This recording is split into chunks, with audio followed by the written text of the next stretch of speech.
Señor defensor, proceda con el examen directo al perito. Muchas gracias, magistrado. Señora Guajardo, buenos días. Buenos días. ¿Podría indicarle al tribunal cuál es su profesión? Soy psicóloga clínica y forense. ¿Dónde cursó sus estudios universitarios? En la Universidad de los Andes. ¿En qué años cursó sus estudios universitarios? En el periodo de 1999 a 2003. ¿Tiene usted cursos de posgrado o cursos de perfeccionamiento? Sí, tengo un magíster en psicología clínica en la misma Universidad de los Andes. ¿Y cuándo realizó esos cursos o ese posgrado? Del año 2006 al 2009. Perfecto. Señora Guajardo, ¿dónde se ha desempeñado usted en términos laborales?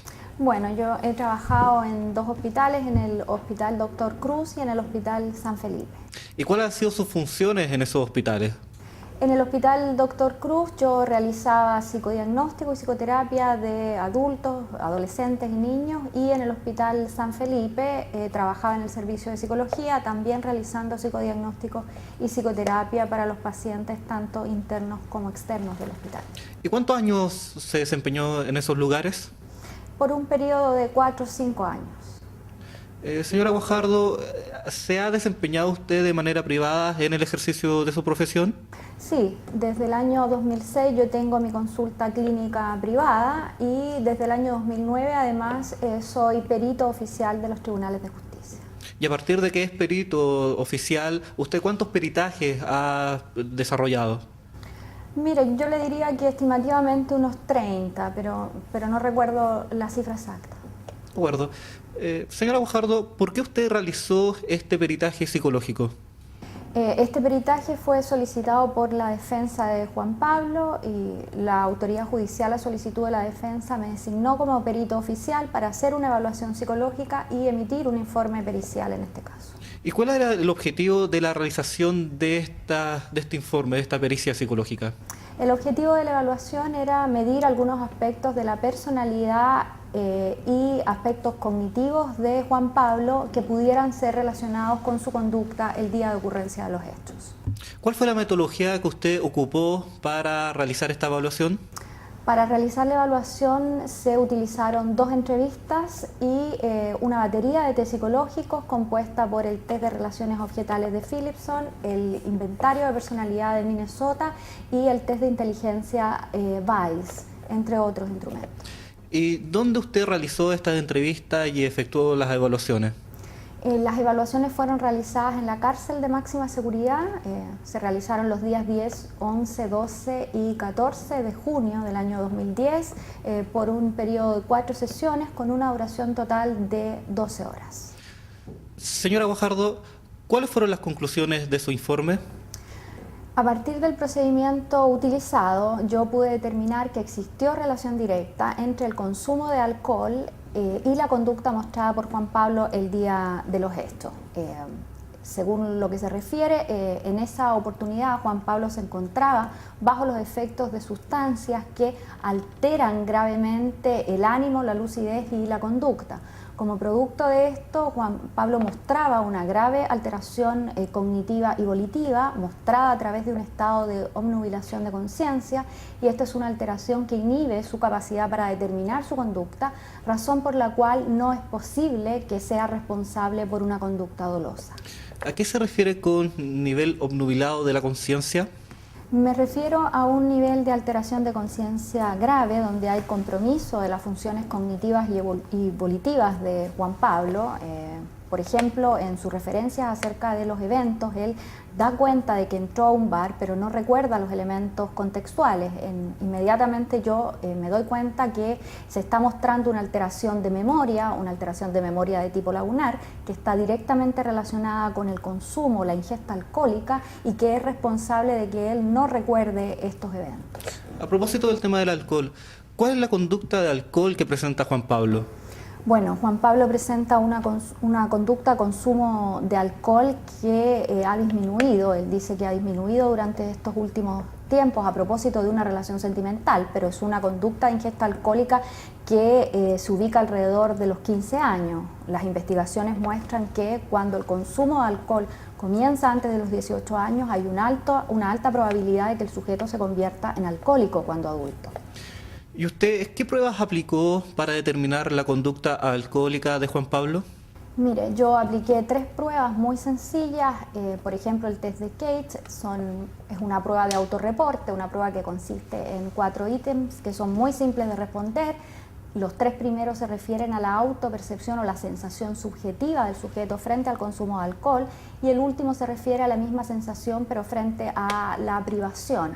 Juan Pablo puntuó 2 en esta prueba, con lo cual él se ubica dentro de una conducta de riesgo. Eso significa que su conducta alcohólica debe ser vigilada y en este caso, más que de riesgo, nosotros podríamos decir que su conducta tuvo gravísimas consecuencias el día de los hechos. Y a propósito de eso, señora Guajardo, ¿cuál fue el consumo de alcohol que presentó Juan Pablo el día de los hechos?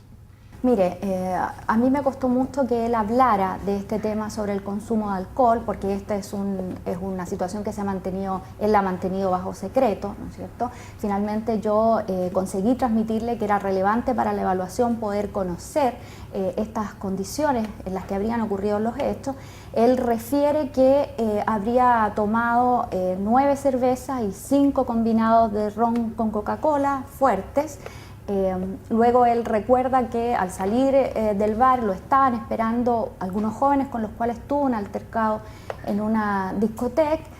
Posteriormente, ya en el auto, él confunde el acelerador con el freno, pierde el control del volante y atropella a una persona. Él refiere no recordar nada más de los eventos y toma conocimiento de la complejidad de la situación cuando es detenido por la policía un par de días después. ¿Y usted para qué quería tener toda esta información? Mire, esta información es muy relevante porque el objetivo de la evaluación era precisamente establecer la relación de la conducta de Juan Pablo con los hechos sucedidos ese día. Para yo poder establecer el estado en el que se encontraba él, necesitaba conocer de estos hechos, y de hecho el conocimiento que tuve en la evaluación es lo que me permite concluir que Juan Pablo se encontraba en un estado de conciencia de grave alteración de sus funciones cognitivas y volitivas que le impiden la determinación de su conducta, y en ese contexto él no es responsable de una conducta dolosa. Muchas gracias. No tengo más preguntas, magistrado. Señor fiscal, proceda con el contraexamen al aperito. Buenos días, señora Guajardo. Buenos días. Usted en su examen directo señaló que aplicó una batería de test, en este caso para realizar su evaluación, ¿no es verdad? Así es. Y que en general estos test están destinados a medir la personalidad o el coeficiente intelectual de una persona. Eso es correcto. En general, estos test lo que permiten es medir el estado mental de la persona que usted está evaluando en un día, en un momento determinado, ¿no es cierto? Así es. Que es el momento fundamentalmente en donde usted hizo aplicación de estos instrumentos y realizó la evaluación, ¿no es verdad? Sí, es verdad. Ahora, en este caso en concreto, usted realizó la evaluación y aplicó estos test aproximadamente 8 meses después de que habían ocurrido los hechos que se imputan, ¿no es cierto? Sí, así es. Y por tanto, siguiendo la lógica de lo que usted nos acaba de decir, estos instrumentos en general no están diseñados para medir lo que pensaba o no, o lo que podía haber hecho o no una persona hace 8 meses atrás, ¿no es cierto? No, no exactamente, porque justamente lo que permiten las pruebas psicológicas es dar cuenta de la condición de personalidad de un sujeto. Esta condición tiene características de estabilidad, por tanto, lo que se evalúa en el presente es posible de ser relacionado de manera explicativa con la conducta del sujeto en otros momentos de su vida. Pero mi pregunta es si hay algún test en concreto que permita determinar lo que una persona pensaba o su estado mental 4, 6 u 8 meses atrás. No, no hay. Vamos a otro tema, señora Guajardo. Usted también señaló que utilizó un conjunto de instrumentos para medir el comportamiento del señor Layton en relación al consumo de alcohol, ¿no es verdad? Así es. Y en general lo que permiten estos instrumentos es evaluar el nivel de riesgo que el señor Layton habría tenido respecto al consumo de alcohol. Así es. Nuevamente se trata de un conjunto de instrumentos que no se refieren a lo que una persona pudo haber consumido o no en un momento concreto. Son instrumentos que permiten evaluar cuál es la disposición del sujeto hacia el consumo. Esa disposición se integra en la personalidad con carácter de estabilidad, por lo cual también es posible explicar desde ahí la conducta general del sujeto. Exacto. Y mi pregunta es si los test permiten determinar cuánto una persona pudo haber consumido en un momento determinado, un día determinado. No. Y de hecho, para poder realizar su peritaje, usted tuvo que recurrir a la carpeta investigativa, ¿no es verdad? Así es, la carpeta fue proporcionada por el fiscal de la causa y es revisada de acuerdo a los estándares de este tipo de evaluación. Y en esa carpeta investigativa no existe ninguna alcoholemia que se haya practicado al señor Layton para medir el grado de alcohol que tenía el día en que ocurrieron los hechos, ¿no es verdad? No, no existe. Tampoco existe en esa carpeta ningún examen de sangre que se haya practicado el día que ocurrieron los hechos en donde se midiera el nivel de alcohol que tenía en su sangre, ¿no es verdad? No, no existía tampoco. Y usted tampoco, de hecho, practicó ningún test científico o médico destinado a medir cómo el señor Layton se comporta o reacciona frente al consumo de alcohol, ¿no es verdad? O sea, yo apliqué los test que están descritos en la metodología. Pero según usted nos dijo, estos test fundamentalmente tienen por objeto evaluar el nivel de riesgo frente al consumo de alcohol, ¿no es cierto? Así es.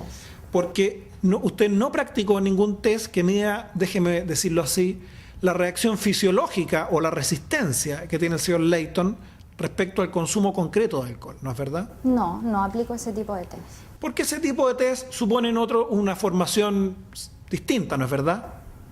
Supongo. Usted no es toxicóloga, ¿no es cierto? No, Tampoco es farmacóloga, ¿no es verdad? no, y yo no he dicho que lo sea y en ninguna parte de mi informe aparecen esos elementos. Y yo no afirmo que usted lo sea. Le pregunto si lo es simplemente. Tampoco es química, ¿no es verdad? No, tampoco. Ni tampoco es médico, permítame la redundancia. No, tampoco soy. Déjeme ahora ir a la entrevista que usted tuvo con el señor Layton. Usted en esa entrevista, lo sabemos porque ni lo mencionó en el examen directo, ni está mencionado en su informe, usted no sabe, ni él le informó acerca de la cantidad de alimentos que él había ingerido o consumido esa noche, ¿no es verdad? No, no sabía. Ni tampoco sabe o tiene información, por ejemplo, respecto de cuántas veces él fue al baño durante el transcurso de esa noche, ¿no es verdad? No, Ni tampoco sabemos con precisión a qué hora en concreto él comenzó a tomar alcohol esa noche y a qué hora en concreto específica él terminó de tomar alcohol esa noche, ¿no es verdad? no sé. Ni tampoco usted estaría en condiciones de decirnos hoy día cuál era la gradación alcohólica que tenían los distintos líquidos que él consumió esa noche, ¿no es verdad? No, yo solo sé lo que él me refirió respecto de lo que consumió. En consecuencia, su principal fuente de información respecto al consumo de alcohol que tuvo esa noche fue el propio Juan Pablo Layton en la entrevista que usted realizó con él, ¿no es verdad? Por supuesto. Y esta entrevista, usted nos dijo, fue realizada aproximadamente 8 meses después de que ocurrieron los hechos que hoy día se imputan. Así es. Y esto, además, en un contexto en el que usted señaló en su examen directo, el señor Layton, déjeme ver, aquí anoté textual, tenía una alteración grave de la memoria, usted afirmó. Tenía lagunas en su memoria, teniendo, cierto, también una percepción alterada de la realidad, de cómo ocurrieron los hechos, ¿no es verdad? Esas son las conclusiones de mi informe, así es. Y ahí es donde Juan Pablo le dice a usted que él esa noche consumió 9 cervezas y 5 combinados de ron con Coca-Cola. Así es. Déjeme avanzar a otro tema, señora Guajardo. Usted señaló que en sus estudios de pregrado estudió en la Universidad de los Andes y obtuvo la licenciatura de Psicología, ¿no es verdad? Así es. Esta se trata de una licenciatura de carácter general que no asigna especialidad, ¿no es verdad? Sí, así es. Y de hecho usted con posterioridad siguió estudios de posgrado en la misma Universidad de los Andes en donde obtuvo un magíster en Psicología Clínica. Sí, eso es correcto. En consecuencia, sería justo afirmar que su especialidad desde el punto de vista de su formación formal es en Psicología Clínica, ¿no es verdad? Así es. Y de hecho usted en el examen directo nos dijo que a partir prácticamente desde que se licenció en Psicología, usted ha tenido una práctica profesional intensa, tanto en hospitales públicos como en clínicas privadas, ¿no es verdad? Así es. ¿No es cierto que esa práctica profesional ha sido centralmente en psicología clínica? En el área del psicodiagnóstico y la psicoterapia, sí. Por tanto, su experiencia profesional más vasta y principal es en psicología clínica. Podría decirse. No más preguntas, señor magistrado.